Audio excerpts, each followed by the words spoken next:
प्यारे विद्यार्थियों, आज अंतरा भाग 1 कक्षा 11वीं की पाठ्य पुस्तक पर चर्चा कर रहा हूँ। और चूंकि इसमें काव्यखंड और गद्यखंड दोनों हैं, तो मैं गद्यखंड पर चर्चा कर रहा हूँ, जिसमें अनेक लेखक हैं। मुंशी प्रेमचंद हैं, अमरकांत हैं और सुधा अरोड़ा हैं, ओम प्रकाश वाल्मीकि हैं। तो इन लेखकों की चर्चा मैं क्रमशः करूँगा। और आज विद्यार्थियों, मैं मुंशी प्रेमचंद जी के जीवन चरित्र पर प्रकाश डालूंगा।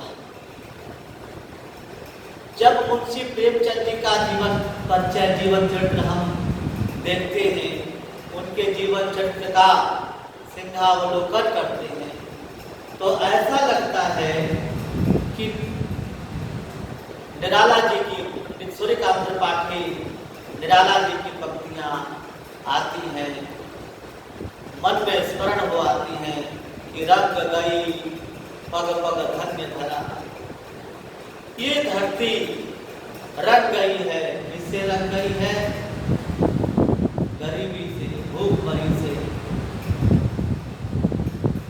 और मुंशी प्रेमचंद जी का जन्म काल और मुंशी प्रेमचंद युग के रूप में उनका एक अपना समय जाना जाता है। और 1880 से 1936 तक, 1880 से 1936 तक इनका काल माना जाता है। और चूंकि 1880 में बनारस में मुंशी प्रेमचंद जी का जन्म हुआ, और लमही नामक गांव बनारस में लमही नामक गांव है, वहाँ उनका जन्म 1880 में हुआ। और उनका मूल नाम था धनपत। उनका मूल नाम धनपत राय था। और मुंशी प्रेमचंद जी की जो प्रारंभिक शिक्षा दीक्षा हुई, वो वहीं तक हुई, बनारस में ही हुई। और बनारस में इन्होंने कक्षा 10वीं पास करके, मैट्रिक कहते हैं 10वीं को, 10वीं पास करके वहीं अध्यापन करने लगे, पढ़ाने लगे। पहले 10वीं पास बहुत बड़ा माना जाता था बच्चों को, पहले 10वीं पास करेगा। 1936 तक के बाद भी 10वीं करना बहुत बड़ा माना जाता था कि 10वीं का एक पढ़ा लिखा बच्चा वो अध्यापक बन सकता। ऐसा क्योंकि उस समय की पढ़ाई बिल्कुल ठोस थी। आज जो है, आज आपके यहाँ सिलेबस क्या है? कुछ भी नहीं। लेकिन उस समय की जो शिक्षा थी बहुत ठोस थी और परंपरा के ढंग से थी। एक परंपरागत शिक्षा थी, एक परिपाटीगत शिक्षा थी, प्रणालीगत शिक्षा थी। तो आज वो प्रणालीगत शिक्षा समाप्त हो गई, इसलिए नैतिक मूल्य भी समाप्त हो गए। तो इस प्रकार से उनकी शिक्षा मुंशी प्रेमचंद जी की वहीं हुई। और वो मैट्रिक पास करके, 10वीं पास करके वहीं पढ़ाने लिखाने लगे। और स्वाध्याय भी उन्होंने किया, अपने आप में पढ़ना, अपने आप से पढ़ना, कहीं में जा करके अपने आप से पढ़ करके उन्होंने BA तक पढ़ाई। और उन्होंने LLB भी की, IAS की तैयारी की,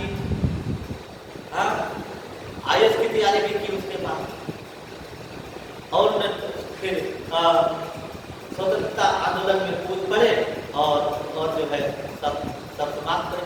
असहयोग आंदोलन जो 1930 में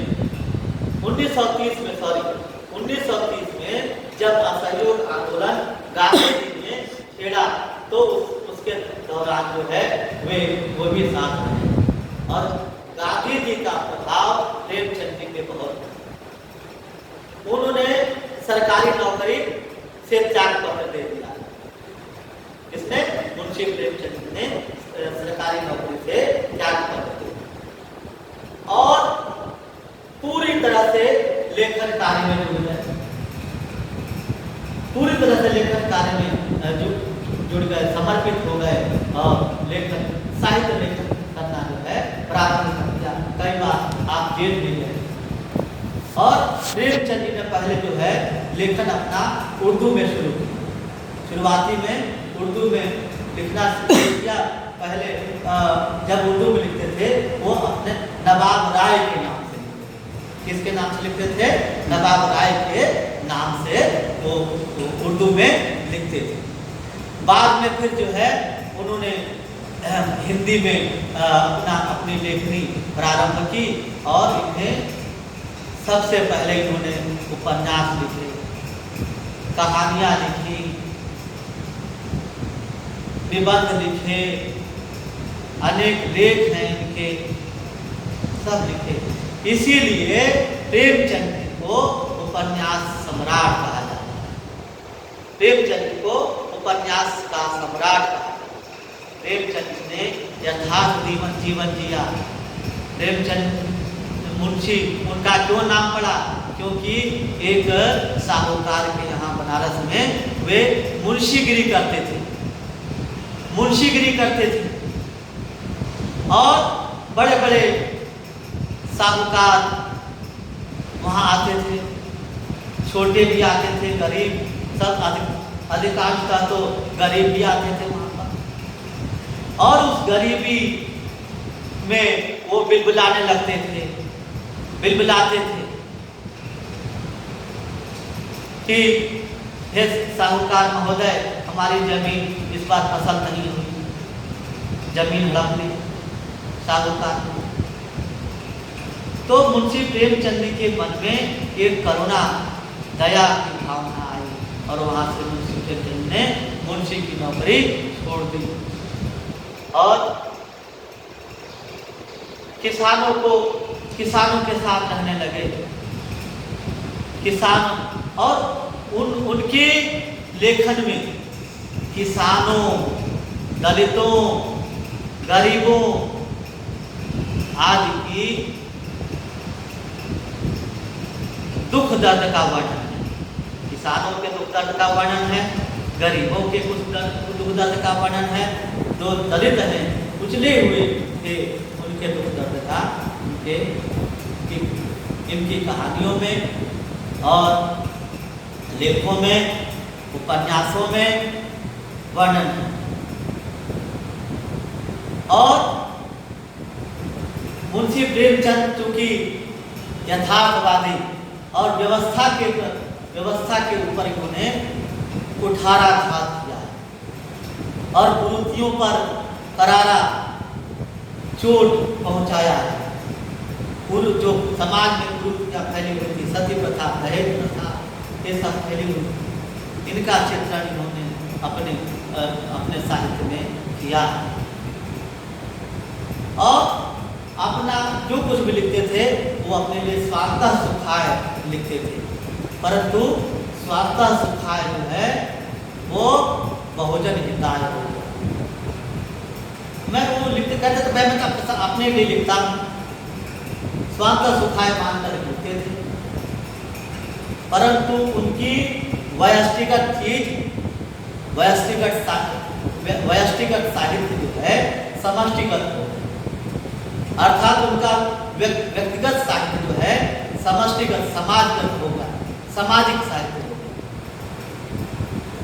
और जैसा जैसा परिवर्तन समाज में आया वैसा ही वे लिखने लगे, ऐसा ही उन्होंने लिखा और समाज के माध्यम से वो उन्होंने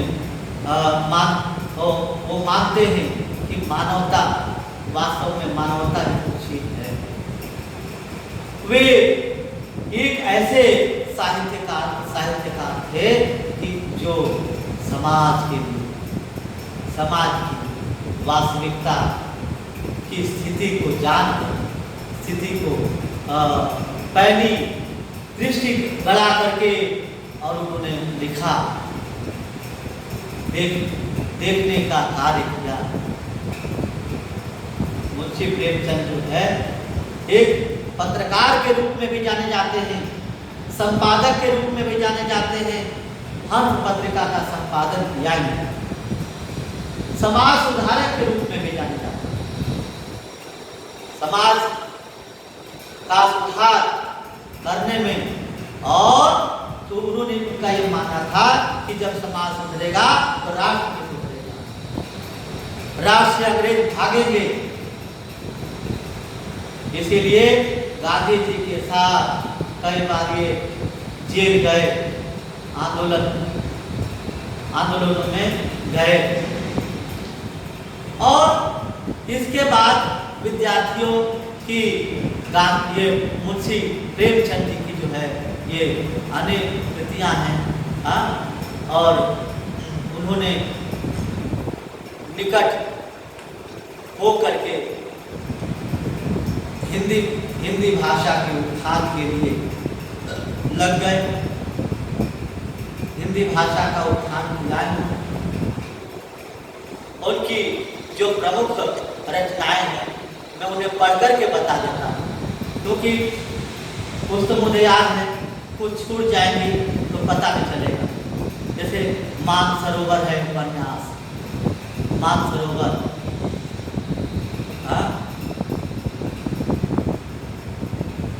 और आठ भागों में मानसरोवर 8 भागों में, गुप्त धन 2 भाग में, कहानी संग्रह,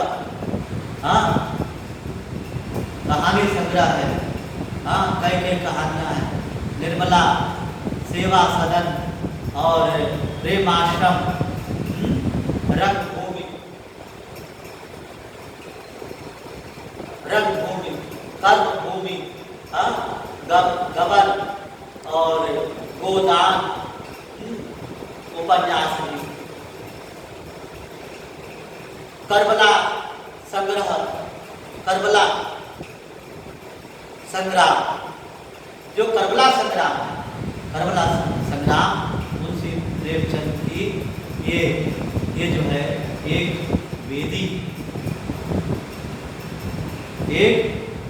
वेदी है जो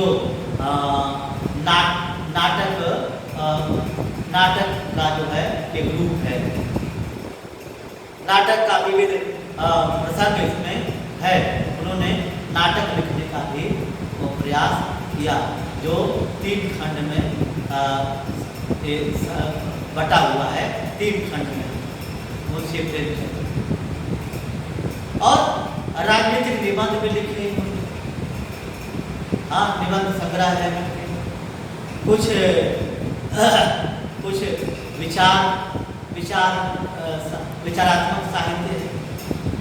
विचारात्मक साहित्यिक निबंध है। उन्होंने कहने का मतलब जो है उन्होंने अनेक विचारात्मक वर्णनात्मक साहित्य जो है, इनकी जो भाषा शैली है, भाषा शैली की बात करूँ तो इनकी भाषा शैली बहुत सरल, इनकी भाषा शैली बिल्कुल ही सरल है और उर्दू हिंदी मिश्रित इनकी भाषा शैली है, उर्दू हिंदी मिश्रित भाषा शैली है। और इस पर जो है भाषा शैली को लेकर के बिल्कुल माना जाता है कि मुंशी प्रेमचंद ने सहज जीवन जिया और इनकी कहानियों में, लेखों में, उपन्यासों में गरीबी, भूखमरी और बेगारी, लाचारी इत्यादि का वर्णन है, क्योंकि इन्होंने देखा है। जो कुछ भी समाज में प्रेमचंद ने देखा वो उन्होंने हूबहू अपने साहित्य में उतार दिया। बच्चों, आपके यहाँ एक कहानी ईदगाह लगी है और ईदगाह पर मैं प्रकाश डालूंगा। ईदगाह ऐसी एक कहानी है जो कि आप जब पढ़ेंगे तो आपका हृदय छिन्न भिन्न हो जाएगा, आपका हृदय विदीर्ण हो जाएगा। उसमें ईद कब आती है? ईद जो है रमजान के 1.25 महीने के बाद ईद आती है। 1.25 महीने के बाद एक पवित्र ईद आती है। उसमें सभी लोग उसमें ये कहानी जो है बाल मनोविज्ञान पर आधारित है। ईदगाह कहानी जो है बाल मनोविज्ञान पर आधारित है और इसमें एक परिवार का अचानक जो है बिखर जाना, टूट करके बिखर जाना, परिवार का गरीबी की मार। इसमें 3-4 बिंदुओं पर मैं चर्चा करूंगा कि एक तो गरीबी है, दूसरी जो है पारिवारिक विपत्ति और दूसरी पारिवारिक विपत्ति, तीसरी जो है बाल मनोविज्ञान, और चौथी बात जो है वो चौथी बात की आर्थिक समस्या। जिसके पास आर्थिक समस्या होती है वो समाज से भी ग्रसित होता है, समाज में रहने वाले लोगों के विचारों से भी ग्रसित हो जाता है। समाज में रहने वाले लोगों के विचारों से भी वो ग्रसित हो जाता है। ये मुंशी प्रेमचंद ने ईदगाह में लिखा। ईदगाह में एक बच्चा होता है, उसका नाम होता है हामिद। हामिद की माँ और उसके पिता 2 साल पहले ही चल बसे थे और हामिद की दादी जो आमीना है वो सोचती है कि भाई ईद आई है तो आज कैसे ईद मनाई जाएगी, मेरे पास पैसे नहीं हैं, कहीं कुछ नहीं, पैसे दे रखे थे और उनको पैसे 3 पैसे मात्र उसके पास थे, ले आई और कुछ बनाया, कुछ किया। उसके बाद जो है हामिद को कहा कि दो बेटा, हामिद ने पूछा दादी मम्मी कब आएगी, अम्मी कब आएंगी और अब्बू कब आएंगे? तो बोला कि बेटा तेरी अम्मी और अब्बू गए हैं सुदूर, मिठाई लेने के लिए गए हैं, स्वर्ग में मिठाई लेने के लिए गए हैं और मिठाई लेकर के आएंगे और तुम्हें देंगे, तुम्हें खिलाएंगे। बच्चा क्या कहा जाता है कि वो हम भरत बाला नाम उपदेशी न सर्वदा। ईश्वर जो है अपने उपदेश से बच्चों का मोह भर लेता है। बच्चे क्या, बच्चे भगवान का स्वरूप और उसको दादी ने जैसा समझा दिया, दादी ही सब कुछ थी, आमीना बुढ़िया आमीना ने उसके सब कुछ, उसने सब कुछ किया। आमीना को देख करके बच्चा जीता था, आमीना को देख करके बच्चा जीता था। आमीना जो है और उस बच्चे को दोनों एक दूसरे को देख करके आमीना अपने आप को सोचती है कैसे होगा क्या। और ईदगाह में सभी बच्चे जाते हैं और जो है कोई कुछ खरीदता है, कोई मिठाई खरीदता है और नए कपड़े पहन करके जाते हैं। वो भी नंगे पाँव जाता है, हामिद ना उसके पास कोई कपड़ा कुछ है, सादे वेश में जाता है और दादी उसको 3 पैसे देती है, 3 पैसे दे करके और उसे भेजती है। और उस समय कोई बात करते हुए जाते हैं, सभी लोग बड़े बूढ़े बच्चे सब ईदगाह जाते हैं, ईद के मेले में जाते हैं और मिठाइयाँ खाते एक दूसरे से गले मिलते हैं। और कोई बच्चा दुकान से भिस्ती खरीदता है, कोई जो है कोई सिपाही खरीदता है, कोई वकील खरीदता है, कोई वजीर खरीदता है, कोई चौकीदार खरीदता है। ऐसे लोग खरीद करके मिठाई भी खरीद करके बच्चे खाते हैं और हामिद को चिढ़ाते हैं। हामिद सोचता है कि उन 3 पैसों में से मैं भी कुछ लेकर के खा लूं, लेकिन बार बार उसके मन में चिंता होती है कि रोटी पकाते समय दादी की उंगलियां जल जाती हैं। दादी की उंगलियां जल जाती हैं रोटी पकाते समय, और बार बार मन में उसके विचार यही आता है। जब भी कुछ खरीदने जाता है उसके मन में यही विचार आता है कि दादी की उंगलियां जल जाती हैं। कितनी मासूमियत है उस बच्चे में, उस मासूमियत में वो बच्चा जो है अपने दादी के बारे में सोचता है वो बच्चा। और वो बाद में एक दुकानदार के पास जाता है, बोलता है भैया ये चिमटा कितने पैसे में दोगे? बोलता है 6 पैसे में। तो फिर बोलता है कि नहीं 3 पैसे हैं मेरे पास, दे दो। तो उसे बुला करके दे देता है। हम ये चिमटा खरीद करके आता है, सबके साथ देखता है। सभी बच्चे देखते हैं तो चिमटा खरीद के लाया है, कुछ खाया नहीं। बच्चे खाते उसको ललचाते, उसको चिढ़ाते। एक बच्चा उसके मुंह तक ले आकर के और वापस ले लेता है। तो क्या ये गरीबी नहीं तो क्या है? यही गरीबी है, यही भूखमरी है, यही आर्थिक समस्या है, आर्थिक। और मुंशी प्रेमचंद ने इस कहानी के माध्यम से समाज को दिखाया है कि वे समाज अपने आप को सुधारे, मानवता की स्थापना करे। सभी बच्चे देख करके, और कोई कहता ये तो बहुत अच्छा है, बंदूक का काम करेगा, मारने का काम करेगा, डंडे का भी, हथियार का भी काम कर सकता है, आग में रखो तो रोटी सेकने के काम कर सकता है, आग उठाने का काम कर सकता है। तो सभी बच्चे देखते हैं, कहते हैं तो बहुत अच्छा काम किया है, लेके आते हैं। जब सभी घर आते हैं मेरे से वहाँ से, और दादी पूछती क्या क्या किया पैसों का? दादी ये मैं चिमटा ले आया। अमीना बहुत बुढ़िया बहुत क्रोधित हुई, बहुत क्रोध में आग बबूला हो गई। तुझे खाने को दिए थे तो चिमटा उठा के लेके चला आया। जब हामिद ने कहा कि दादी मुझे पता था कि रोटी पकाते समय तुम्हारी उंगलियां जो है जल जाती हैं, तुम्हारी उंगलियां जल जाती हैं, इसीलिए मैं चिमटा लेकर के आया, तुम्हारी उंगलियां तुम्हें जलेंगी। बुढ़िया अमीना बालिका होकर के कूट करके रोने लगी। उसको अपने छाती से लगा दिया हामिद को, आजा मेरे बच्चे, तू ही मेरा सब कुछ है। छाती से लगा करके रोने लगती है बालिका।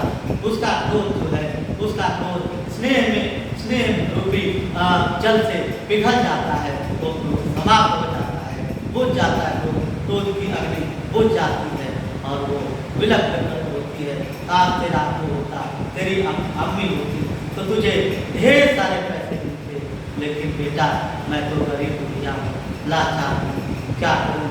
तेरा कुछ करके और सूट काट करके तेरा भरण पोषण करती हूँ।